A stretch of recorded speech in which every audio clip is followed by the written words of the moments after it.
പൊതിച്ചോറിലായാലും പാത്രത്തിലെ ചോറായാലും ഒഴിവാക്കാൻ പറ്റാത്ത ഒരു അടിപൊളി ഐറ്റമാണ് ഈ ചമ്മന്തിയെ. അതും ചുട്ടരച്ചതാണെങ്കിലോ നമുക്കിന്ന് മിക്സിയിൽ എളുപ്പത്തിൽ തയ്യാറാക്കി എടുക്കാമേ. അപ്പോൾ ഇന്നത്തെ വീഡിയോ അതാണ്. വീഡിയോ ഇഷ്ടപ്പെട്ട ചാനലൊന്ന് സബ്സ്ക്രൈബ് ചെയ്ത് സപ്പോർട്ട് ചെയ്യണം. താമസിക്കുന്നില്ല, നമുക്ക് നേരെ വീഡിയോയിലേക്ക് തന്നെ പോവാം.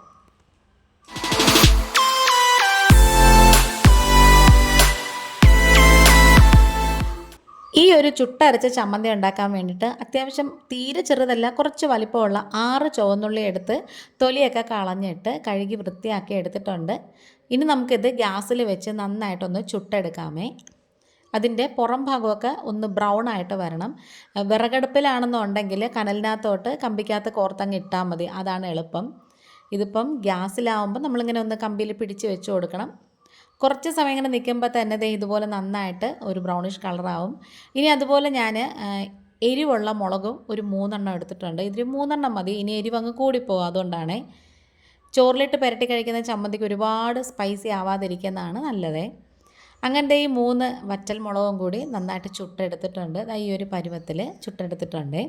ഇനി നമുക്ക് മിക്സിയുടെ ജാറിലേക്ക്, ഒരു കുഞ്ഞ് ജാറുണ്ടല്ലോ അതാണ് എടുത്തേക്കുന്നത്, അതിലേക്ക് ഇത് ഒരു 2-2.5 കൈപ്പിടിയോളം തേങ്ങ എടുക്കാം തിരുമിയത്. അതും കൂടി ഈ ജാറിലേക്ക് അങ്ങ് ഇട്ട് കൊടുക്കാമേ. നല്ല ടേസ്റ്റാണ് കേട്ടോ ഈ ഒരു ചമ്മന്തിക്ക്. ചുട്ടരച്ച ചമ്മന്തിയുടെ ടേസ്റ്റ് എന്ന് പറയുന്നത് നമുക്കൊക്കെ ശരിക്കും പറഞ്ഞാൽ ഭയങ്കര ഒരു നൊസ്റ്റോ ഫീലിംഗ് ആണല്ലേ. അങ്ങനെ നമ്മൾ ആ ഉള്ളിയും കൂടെ ഇതിലേക്ക് അങ്ങ് ഇട്ട് കൊടുക്കാം. അതുപോലെ തന്നെ ആ വറ്റൽമുളക് ചുട്ടതുണ്ടല്ലോ അതും കൂടി ഇതിലേക്ക് ചേർത്ത് കൊടുക്കാമേ. പിന്നെ കുറച്ച് പുളി എടുത്തിട്ടുണ്ട്, ഒരു ചെറിയൊരു കഷ്ണം, ഒരു ചെറിയൊരു ചുള പുളി എടുത്തിട്ടുണ്ട്. പാകത്തിനുള്ള ഉപ്പും കൂടി ചേർത്ത് കൊടുക്കാമേ. ചോറ് കൊണ്ടുപോകാൻ എന്തായാലും മസ്റ്റായിട്ടുള്ളൊരു ഐറ്റമാണ് കേട്ടോ ഈ ചുട്ടരച്ച ചമ്മന്തി എന്ന് പറയുന്നത്. സാദാ ചമ്മന്തി ആയാലും മതി.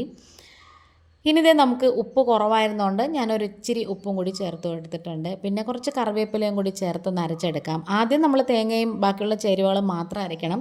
അത് കഴിഞ്ഞിട്ടാണ് കേട്ടോ നമ്മൾ കറിവേപ്പില ലാസ്റ്റ് ഇട്ട് ഒരു ഡ്രെന്ന് പറഞ്ഞ് കറക്കി എടുക്കുന്നത് കേട്ടോ. അങ്ങനെ നമ്മുടെ കിടിലം ചമ്മന്തി റെഡി ആയിട്ടുണ്ട്. ഒരു ചുട്ടരച്ച ചമ്മന്തിയോ അല്ലെങ്കിൽ സാദാ ചമ്മന്തിയോ മുട്ടയും മീൻ വറുത്തതും മെഴുക്കുവരട്ടിയും തോരനും ഒക്കെ ഉണ്ടെങ്കിൽ ഉച്ചയൂണ് നല്ല കുശാലായിട്ട് വരും കേട്ടോ.